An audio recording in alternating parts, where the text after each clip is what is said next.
Muislamu analo swali lake lizuri kabisa, hata mimi nalihitaji kwa kweli. Tumsikize. Alaykum warahmatullahi wabarakatuh. Wasimu. Tunamshukuru Allah, alhamdulillah.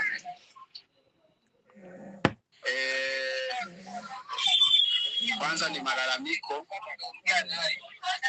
Niko na swali la muda mrefu hapa nikutumia, lakini sijapata majibu.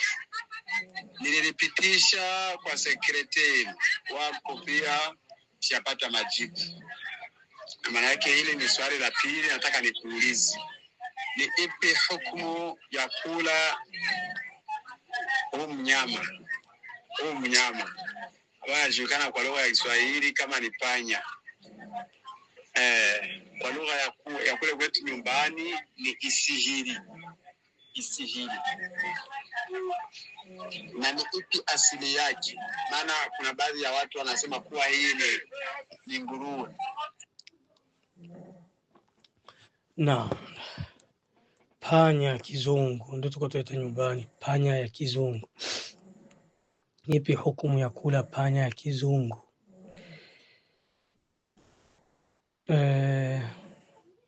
Panya ya kizungu kwanza ni mnyama haukuwa wakati wa Mtume sallallahu alaihi wasallam, ijulikani hilo la kwanza.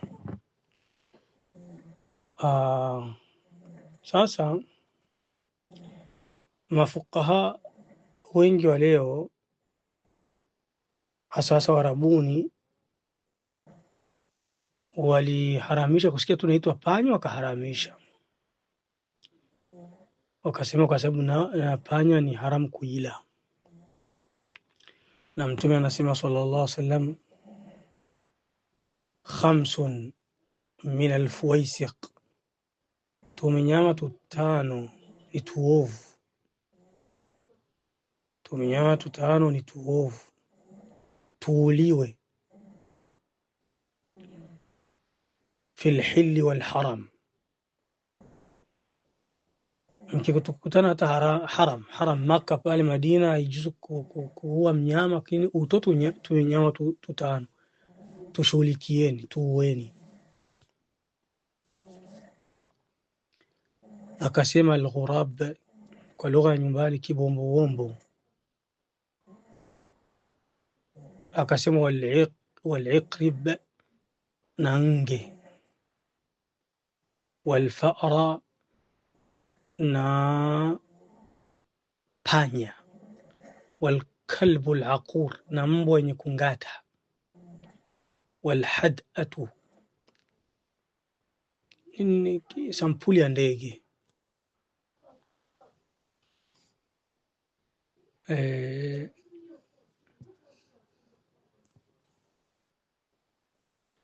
Ndo ulama wengi wakatoa fatwa haijuzu kula panya ya kizungu wala kuifuga, na wengi walitoa fatwa wamejisigamiza waziwazi, wakisema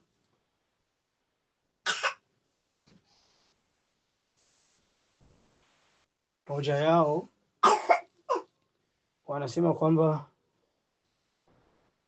hatujakaona hako ka mnyama, lakini kanaitwa panya, inavyodhihirika akajuzu kuliwa wala kufugwa. Unasikia?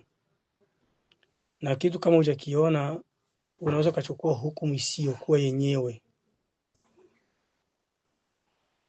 kwa sababu aka panya ka kizungu mpaka hitu ka kizungu, kwa sababu kameanzia Ulaya.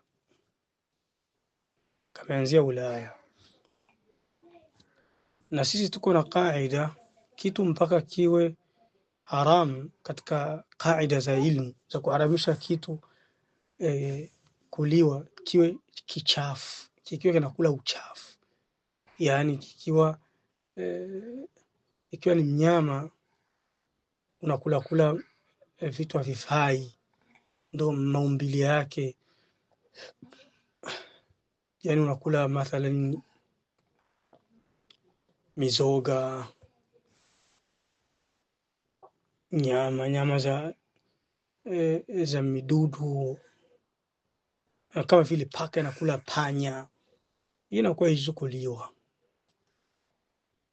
Na ukichunguza hata minyama mingi na juzu kuliwa ni yenye kula majani kama mbuzi, ng'ombe, kondoo, ngamia.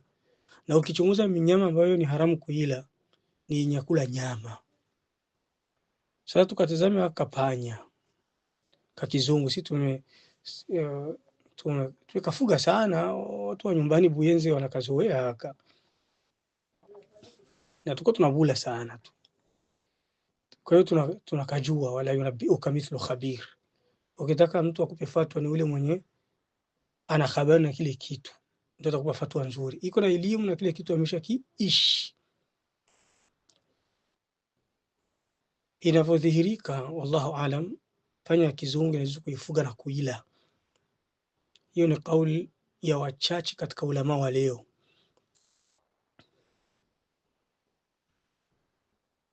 Kwa hiyo hoja ya kiakili nimetoa sasa hivi, lakini tuingie kwenye vitabu sasa.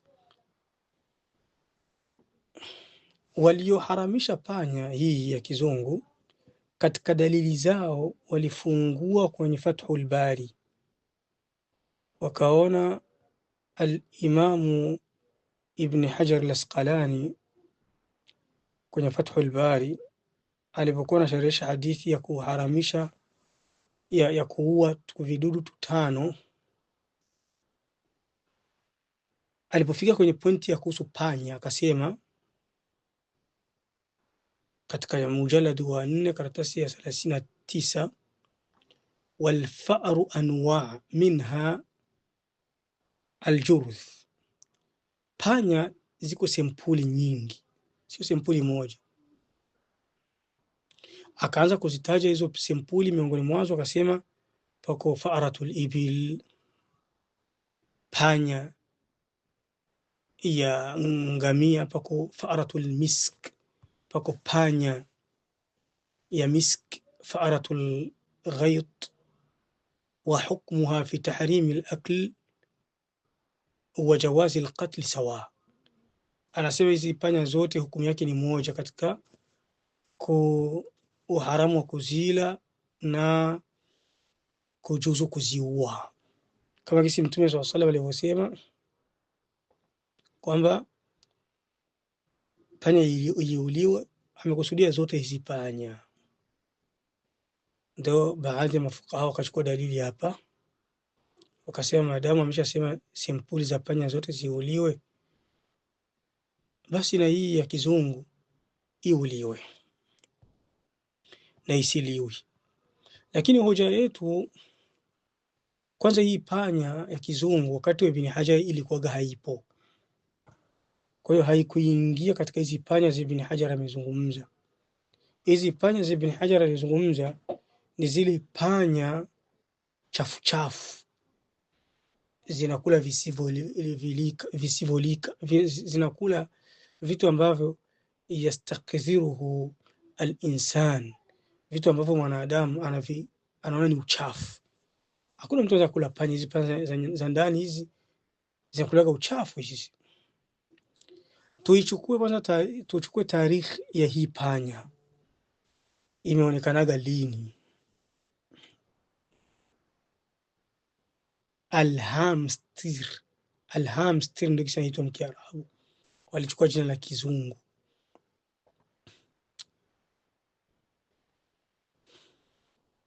Tukijua tarikhi yake lini imeonekana na sifa zake, ndio tunaweza tukapiga picha, je, inajuzu kuliwa au haijuzu kuliwa.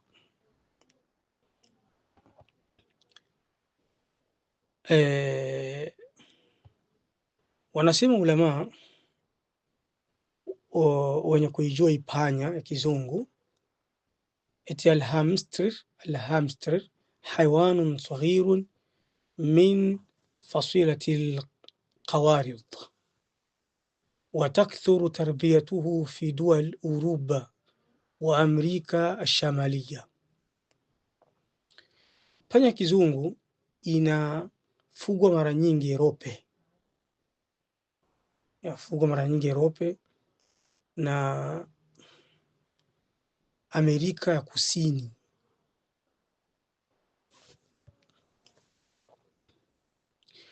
wayuaddu min fasilati al-firan, na yenyewe katika kabila za panya. Wayatamayazu anha, lakini yenyewe inatambulika inatofautiana na panya zingine, bikhaddaihi alwasi'aini, iko na mashavu mapana, wa qudratuhu ala takhzini at-ta'am fihima, huwa inakuwa inaweka chakula kwenye mashavu. Na hii ni kweli, tumezifuga tunajua, kama annahu ghaliban ma yaishu fi al-barari walhuqul ba'idan 'ani al-qadurat. Unasikia hizi panya zinasifika, na hii ndio sifa yake. Zinaishi mara nyingi porini, haziishi ndani, zinaishi kwenye mashamba, zinaishi mbali na mambo ya uchafu.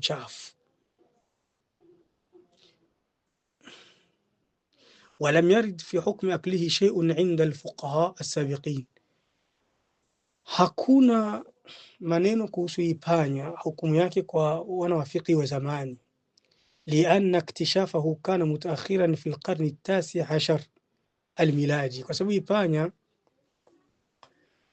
imepatikanaga imechelewa karne ya 19. Karne ya 19 ni wakati wetu takriban, yani manake miaka 300 takriban, yani ni mpya, haikuwa kwa zamani, watu wa zamani hawaijui. Kwa hiyo hizi sifa za hii panya hii, hata kama inaitwa panya, haina neno. Kwa nini? Kwa sababu kuna panya wakati wa Mtume sallallahu alaihi wasallam ilikuwa inaliwa na yenyewe ni panya, lakini ukitizama kwa nini imekuwa inaliwa, sababu kubwa ni kwa sababu huwa haili uchafu, na yenyewe ni al-yarbu'. Yarbu' nyumbani tunahitaji ile fuku, kama sikukosea. Ni panya iko na mikono mifupi lakini miguu mirefu. Sio haramu hiyo panya, kwani kwa sababu inaishi porini na kulaga majani. Na Umar bin Khattab radhiyallahu anhu alipojua mtu mmoja alikuwa kwenye ihram, kwenye hija au kwenye umra, akaiwinda hii panya, kwa sababu ukiwa katika ihram, umra, hija, hauruhusiwi kuwinda mnyama wa barini. Allah amekataza kwenye Qur'an, suratul Maida, akasema wahilla lakum saydul bahri wa ta'amuhu mata'an lakum wa lis-sayyara wa hurrima alaykum saydul barri ma dumtum huruma. Ni haram, mmehalalishiwa viwindo vya baharini mkiwa katika ihram, umra na hija, umra au hija, lakini mmeharamishiwa viwindo vya baharini vya nchi kavu mkiwa mko katika umra au katika hija. Na mtu mwenye atafanya hicho kitendo, umra yake haifi. Mathalan uliona pongo au sungura porini ukaiwinda. Kwa zamani, kwa leo hatuelewi sana, kwa sababu leo mtu unasafiri zako na gari lako mpaka Maka. Zamani uko unasafiri porini, unalala porini, njaa na nini, ukawa unahitaji kuwinda. Sana Allah subhanahu wa ta'ala kabla hii aya nimezungumza katika suratul Maida, akasema ukiwinda pongo, mfano umezidiwa kaamua kuwinda pongo, utatoa mbuzi, fidia yako unatoa mbuzi. Ukiwinda ile ng'ombe ya porini, fidia yako unatoa ng'ombe. Allah subhanahu wa ta'ala hajasema hivyo gisi nilivyosema mimi, lakini anaonyesha kwamba ya ayyuhalladhina amanu la taqtulu as-sayda wa antum hurum, enyi mlioamini msiui viwindo mko katika ihram, hija, umra. Wa man qatalahu minkum mutaammidan fajazauhu mithlu ma qatala minan na'am, atakaye uwa kiwindo chochote basi malipo yake, fidia yake inabidi atoe mnyama wa kawaida ambao unataka kulingana. Ndio hukumu ya mtu mwenye akiwa hija au umra. Sasa kuna mtu mmoja aliwahi kuwinda hii panya, ambayo ni fuku kwa nyumbani, kama sikusahau fuku. Omar alipojezwa habari akamhukumia, ndio alikuwa ni kiongozi, akamwambia inakulazimu utoe jufa al-untha min waladi al-dha'n, inabidi utoe dike la mbuzi, dike la kondoo. Sasa na hii panya fuku ilikuwa inawindwa, Waarabu walikuwa wanaiwinda, wanaila wakati wa Mtume sallallahu alaihi wasallam. Mtume akuharamisha, japokuwa inaitwa panya, lakini kwa sababu tu sifa zake, inaishi porini, inakula majani, haili uchafu, haili nyama na kadhalika, ikapasi. Basi na hii panya na yenyewe pasi. Hiyo ndio kauli ya baadhi ya mafuqaha wa leo, ingawa waliokhalifiwa na wengi. Wallahu alam.